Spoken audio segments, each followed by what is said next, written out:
Hey, morning, y'all. So, yeah, I've been dabbling around in different content, watching my videos, getting my learn on. But I will honestly say that after watching Natalie Clary, she was basically clarifying. God, this stuff tastes like mud. She legit.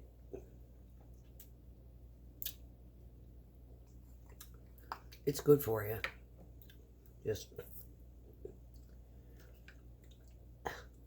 anywho, um, she was talking about the 5 stages in a relationship, and I was reading some of the comments, and I was kind of giggling, like, yeah, feel you, girl. Ever since that relationship, the whole concept of trying to emotionally connect with anybody has left such a bad taste in my mouth. I mean, he destroyed my desire to have anyone be intimately involved with me at all. It's like that song, you can literally hear it playing in your head. Better off alone. Yeah. I feel that intensely.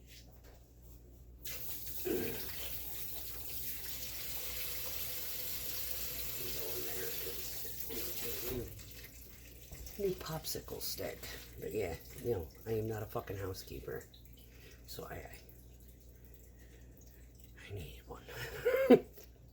Hey, my sister's self-made. She has a fucking housekeeper.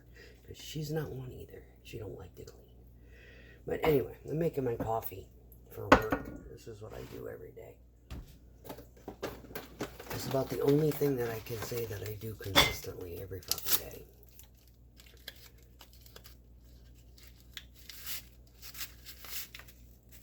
This is decaffeinated. I made a mistake, but it doesn't matter. It still has the ECGs in it. I'm gonna Bigelow green tea, a dab of shilajit,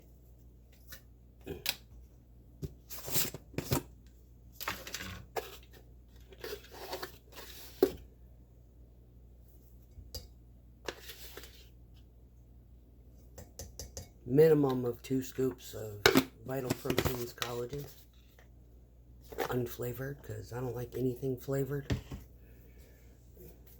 I know I've probably got all sorts of flavors out there. I wouldn't touch them with a 10-foot pole. And then top it off with coffee.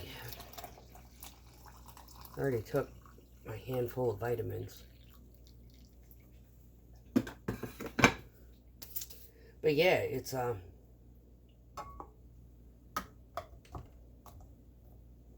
to be expected when you've been hurt so badly that you're not gonna jump right into something.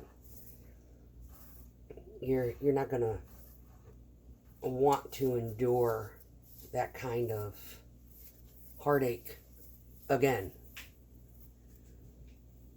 which is what most of the professionals will say that sets apart and identifies who was the abused and who was the abuser. Because I did not go looking for anything right away. I have dating apps. I barely look at them, if ever. I've exchanged numbers. It's lasted all of either the exchange or talk a little bit and then not vibe. Shoot text back and forth and start to question. Yeah, no, this isn't even, we're not even on the same level intellectually. So if you watch her and you can dissect who you are and understand who your matching counterpart would be. There's varying degrees of, criteria that, and you got to get to know people before you can actually dismiss them as not being qualified. That I will give, an example. I knew a guy who actually used to own a house. And it got to a point where he's like, yeah, I own the house, and, it just got too much.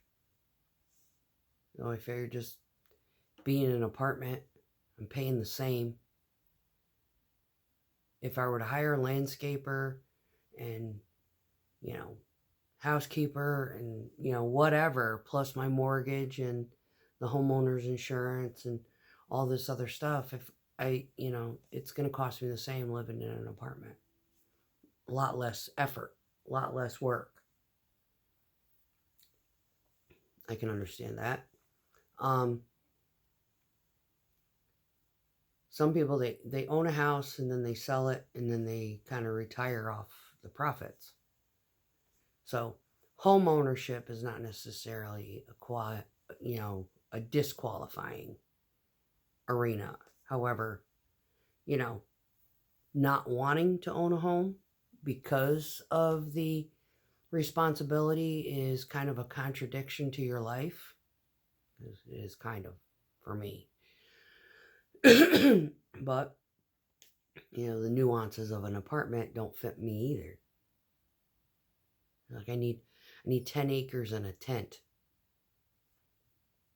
That's what would be ideal for me. Because I don't want to hear people around me. But I don't want to have to fucking mow either.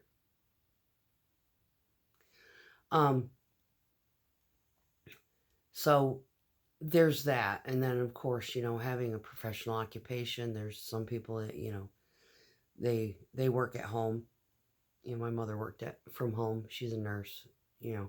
She did that kind of thing for about 10 years. And, so occupation, professionalism, interests, but you also got to look at the femininity of, there's some men who are effeminate men, but they're not homosexual. They're just gentle. You got to find somebody who matches your energy. That's difficult. I think what I was dealing with is this past one is I think he was masking his feminine energy. I think there was a lot of underlying issues that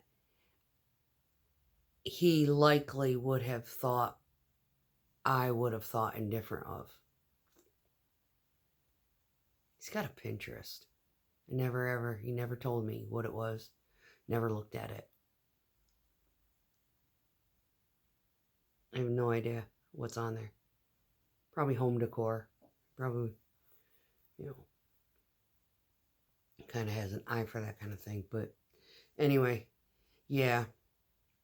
But yeah, I was kind of psychoanalyzing myself while I was watching her talk about, the 5 stages of dating and whatnot. And I basically was like, yeah, my stomach's turned. Yep, have lost all interest in pursuing any kind of love life.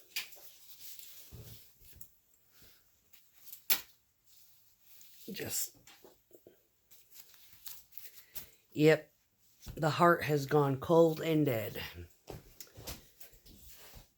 And if there's anybody else out there who can relate to that after dealing with one of these psychopaths, yeah, please share. Yeah, it is.